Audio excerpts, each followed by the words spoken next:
سمجھو حقیقتاً سمجھو کہ میری بدعمالی سے یہ سب کچھ ہو رہا ہے. ہر شخص یہ سمجھے.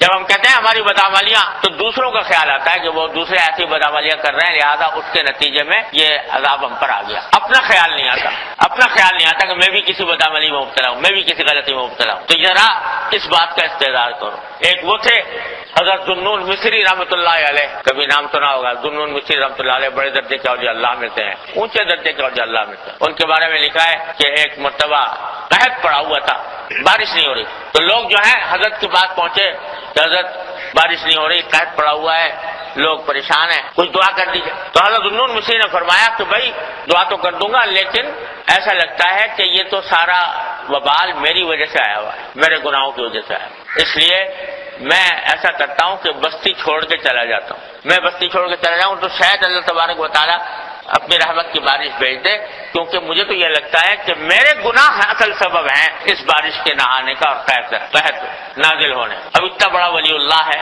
عابد زاہد انسان ہے, لیکن وہ دوسروں کے بجائے اپنے بدعملی کو سبب قرار دے رہا ہے اس ساری صورتحال کا. تو آج ہم الٹا معاملہ یہ ہے, ہم کہتے تو ہیں زبان سے کہ بدعملیوں کی وجہ سے ہے, شامت اعمال ہے, لیکن ذہن میں یہ آتا ہے دوسرے لوگ جو غلط کام کر رہے ہیں ان کی وجہ سے ہو رہا ہے. اپنا خیال نہیں آتا میں کیا غلطی کر رہا ہوں, میں کیا گناہ کر رہا ہوں. تو اس واسطے سمجھیں کہ ہمارے اپنے ذاتی بدعملیوں کی وجہ سے ہو رہا ہے, اور اس کی وجہ سے استغفار اور توبہ کی کثرت, توبہ اور استغفار کی کثرت. چلتے پھرتے اٹھتے بیٹھتے جب بھی یہ پریشانی کا خیال آئے کہو استغفر اللہ ربی من کل ذنب واتوب الیہ. اللہ تبارک و تعالیٰ نے فرمایا کلکم خطاؤون وخیر الخطائین التوابون, تم سب خطا کار ہو. حدیث کے الفاظ ہیں تم سب خطا کار ہو, خطا کاری نہیں, لفظ یہ ہے خطاؤون, بڑے خطا کار ہو, تم سب بڑے خطا کار ہو.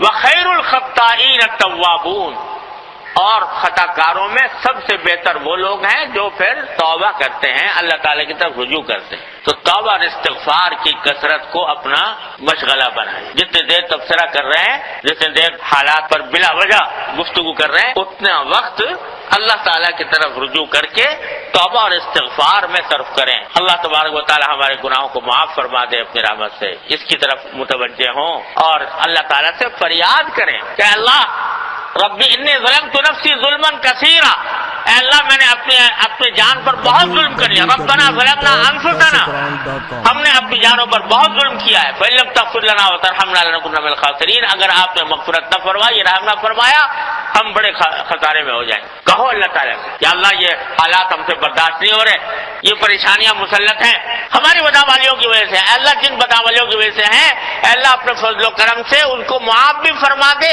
ان کی اصلاح کی توفیق بھی عطا فرما. کہو اللہ تبارک و تعالیٰ فریاد کرو, گڑ گڑا کر فریاد کرو اللہ تبارک و تعالیٰ. اگر سچے دل سے یہ کام کر لے قوم, یہ قوم کر لے, میں اللہ تبارک و تعالیٰ کے بھروسے پر 100% یقین کے ساتھ کہہ سکتا ہوں حالات بدل جائیں گے. اللہ تعالیٰ کی سنت یہی ہے. دیکھو یونس علیہ السلام کی قوم کو دیکھ, ساری نافرمانیاں, رسول کو پیغمبر کو جھٹلایا, تکذیب کی, سب کچھ کیا, یہاں تک کہ پیغمبر ناراض ہو کر چلے گئے کہ تمہارے اوپر عذاب آ کے رہے گا. پیغمبر بستی چھوڑ کے چلے کہ تم لوگوں کی نافرمانیوں کے نتیجے میں اللہ کا عذاب آ کے رہے گا. وہ چلے گئے, بستی پر عذاب کے آثار نمودار ہوئے, تو اس وقت کان کھڑے ہوئے قوم کے کہ یونس علیہ السلام جو کہہ رہے تھے وہ بڑی سچ بات تھی. یہ تو واقعی عذاب کے آثار نظر آنے لگے, کچھ اندازہ ہے کہ کچھ عذاب مسلط ہو ہی جائے گا. اس وقت ساری قوم نے مل کر توبہ کی اجتماعی, سب اللہ تبارک و تعالیٰ کے حضور حاضر ہو کر روئے, گڑ گڑائے کہ اللہ ہم سے ظلم ہو گیا اپنی جانوں پر, ہم نے پیغمبر کی تکذیب کی, پیغمبر کو جھٹلایا, پیغمبر کی بات نہیں مانی, تو اے اللہ ہم توبہ کرتے ہیں, استغفار کرتے ہیں, آپ اپنے فضل و کرم سے عذاب کو دور فرما دیجیے. یہ روئے, گڑ گڑائے, اللہ تعالیٰ کی طرف رجوع فرمایا, ساری قوم نے, اللہ تعالیٰ نے عذاب دور فرما دیا. یہ قرآن کریم فرماتا ہے کہ یہ پوری قوموں کی تاریخ میں واحد واقعہ ہے, اکیلا ایک واقعہ ہے کہ اور قومیں تو آخر وقت تک جھٹلاتی ہی رہی, مان کر تیار نہیں تھی، نتیجہ ہے کہ عذاب کا شکار ہوئی۔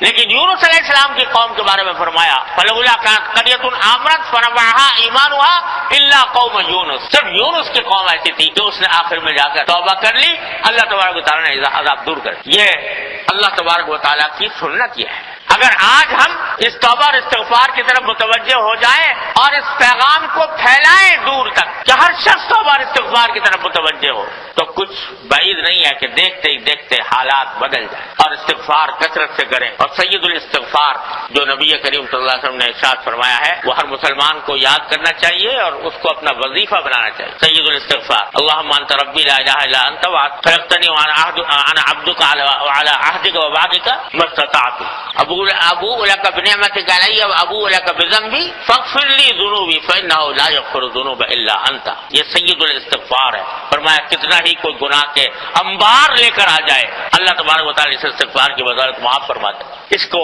اپنا شعار بنائیں، اٹھتے بیٹھتے چلتے پھرتے ہر نماز کے بعد یہ استغفار کریں اور دوسروں تک بھی اس پیغام کو پہنچائیں کہ توبہ اور استغفار کی طرف متوجہ ہوں۔ سوشل میڈیا پر سب سے قدیم اور سب سے ریلائبل برانڈ درسقرآن.com